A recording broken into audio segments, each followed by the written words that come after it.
The latest developments in the Daniel Martell case reveal disturbing new details. Before we grab our deception decks and start analyzing Daniel, here's a quick recap. 4 days into the search for his missing stepkids, Lily and Jack Sullivan, Daniel Martell is pleading with the public to keep their eyes peeled. Martell confirmed that when the two children went missing from the home behind me, Lily was wearing a pink shirt and pink rain boots. She was also carrying a white backpack with strawberries on it. Martell says although he didn't see Jack that morning, he is believed to be wearing a brown shirt, brown pants with a pull-up diaper on underneath, and blue rain boots with dinosaurs on them. According to Martell, his side of the family are currently the only ones at ground zero after Lily and Jack's mother left the county Saturday. But still, he remains, begging anyone with answers to come forward and bring his children home safe. This is my third video about this case, and every time I play a news clip to set the table for new viewers, there's another glaring red flag. And at this point, it's a Russian parade. First, we have Jack. Yeah, and I know you guys have been here for quite some time. This is a first introduction to this case on my channel. So thank you guys for being here. We've been here an hour and 55 minutes. We still have this one and then one more like 10-minute video of the latest and greatest deception detective came out less than a day ago. Disturbing details. And then also, guys, California judge resentences the Menendez brothers to be eligible for parole in 50 years. So we've been following the Menendez case. We follow every case here. Let's be real, guys. Let's be real. We're true crime people. We follow all of the true crime. So anyway, judge did resentence. They did resentence Menendez brothers to be eligible for parole in 50 years. Now, I don't know how much longer they have to wait. They've been in there for 30, but let's see what happens, right? Now, the Menendez brothers were children just about when they got locked up. Now, we know they did that awful crime, so we'll see what happens with them, but I just want to let you know, thank you, Carly, for sending that, and let's keep going. Yeah, these missing children cases are not a joke, all right? It's not a joke. I don't even know, whatever someone feels about a creator doesn't amount to a joke, just my thought. Right, no. I don't even know what we're talking about, but these children need to, they need us creators to get this out there. I mean, there's no other, after a while, the news stops locally, the searches stop. And Lily, who were reported missing on a Friday, but we've since learned that they were out of school the entire week. We have Daniel, a non-biologically related adult male in the house of small children, which is heavily correlated with neglect. Yes, now. As of yesterday, we have the police winding down their search for Jack and Lily, suggesting that they have reason to believe that they won't be found alive. And finally, we have the biological mother fleeing the area while her kids are still missing, suggesting she has reason to suspect that too. I won't rehash every red flag from those videos. I'll link them at the end so you can check them out after this. For now, here's a quick clip from the last one because it's important to the analysis we're going to do today. Innocent parents tend to do 7 things when they have the opportunity to get on TV. For instance, parents of missing children, if they're innocent, if they actually have no idea what happened to their kid, talk about their kid in the present tense. Secondly, we can expect them to be cooperative. So if the police or the media are asking them questions, they answer fully and candidly. Third, innocent parents are inconclusive about what happened if there's no evidence to suggest one scenario over another.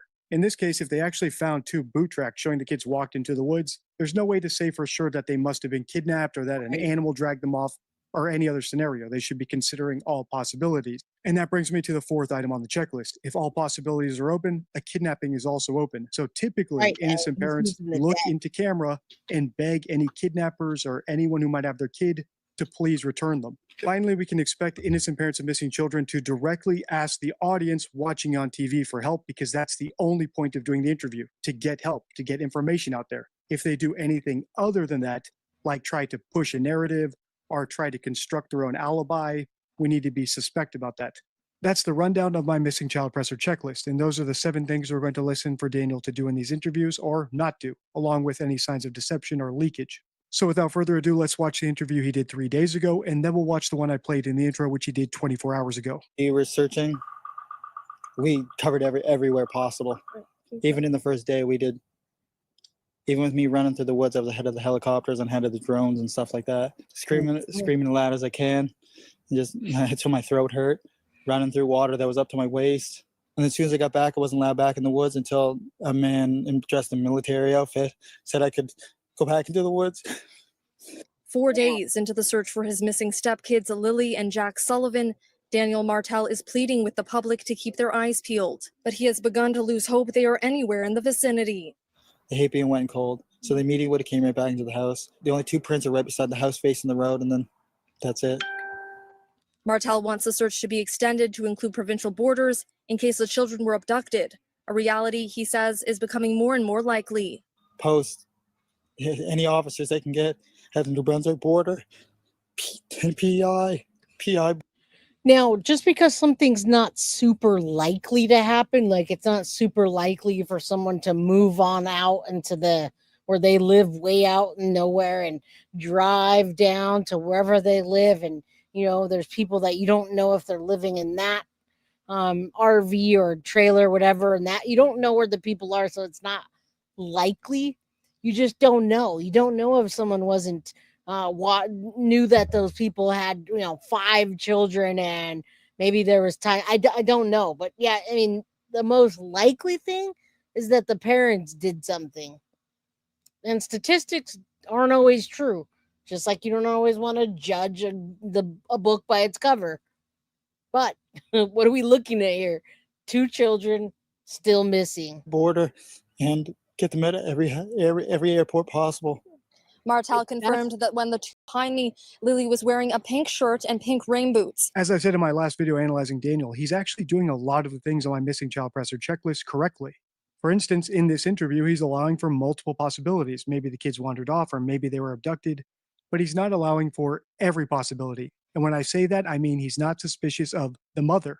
And when I said that, I got lots of comments, I'm assuming from new subscribers saying, hey, DD, do you really expect these 2 parents to start suspecting each other or bashing each other on TV? And my answer is yes. That's what innocent people do, because all options are on the table until proven otherwise, even suspecting your spouse. And it's not at all unique. We see it all the time on the channel. For example, with Gannon Stouch's mother, Kyron Harmon's mother, or Sebastian Rogers' father. In fact, as we saw in the intro, we're even starting to see signs of it in this case with Daniel. He didn't just say he wants to be polygraphed to exclude himself. He wants everyone to be polygraphed. But before we get too excited about his prospects of being innocent, we still have to finish watching this old interview from 3 days ago. So let's see what else he says here. He also refuted the claim that the 2 children are nonverbal, saying while they are on the autism spectrum, they are quite trusting and say hi to everyone. According to Martell, his side of the family are currently the only ones at ground zero after Lily and Jack's mother left the county Saturday. But still, he remains, begging anyone with answers to come forward and bring his children home safe. Anybody who has any information, or you think you've seen something or hear something, or any messages from friends about hearing something, just contact your local police services.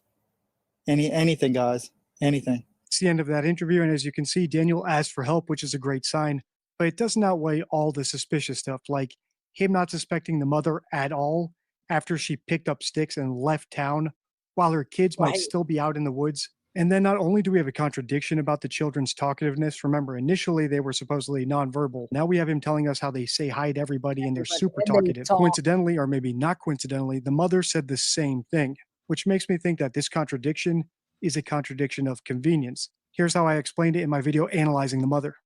We're looking outside, we're looking everywhere, yelling for them, and I instantly just call 911.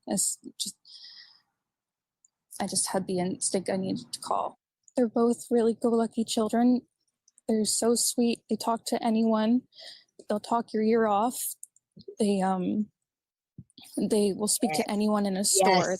Yes, I saw this. I don't like how she's leaving all those little breadcrumbs to sort of suggest or imply to us that the kids must have been kidnapped or gone off with a stranger by telling us how talkative they are and all that sort of stuff. It's unnecessary, and it's pretty blatant if that's what she's doing. To be clear, I think the mother, Malaya, was definitely pushing a narrative when she was going on and on about how talkative the kids are, because it was unprompted. And for such a brief interview, it took up a lot of time when it had nothing to do with getting people to help find where her children are now. It was strictly theory pushing, which is the red flag for a hoaxer. Remember, they get on TV to push a theory or to build their alibi. Innocent parents get on TV to ask for help. She's like this. As far as Daniel goes, I don't know why he's saying it. Maybe they scripted that they were going to say this beforehand, so they're on the same page. I'm not quite ready to go all in on him, even though I'm ready to go all in on the mother. So let's see if this most recent interview tips the scales. You said they're flying in someone to do a polygraph test. Is that on you? That's not just on me, but on everyone. That's what I asked for. I asked for that so early on, and Everybody. there's not many places that do it in Canada, so they're flying somebody in. Why do you think you need to do that? Do you think they don't believe you? I think their side of the family doesn't believe me, and I just want to clear it up for everyone. Clear it up for everyone, not just the people online making crazy accusations and everything else.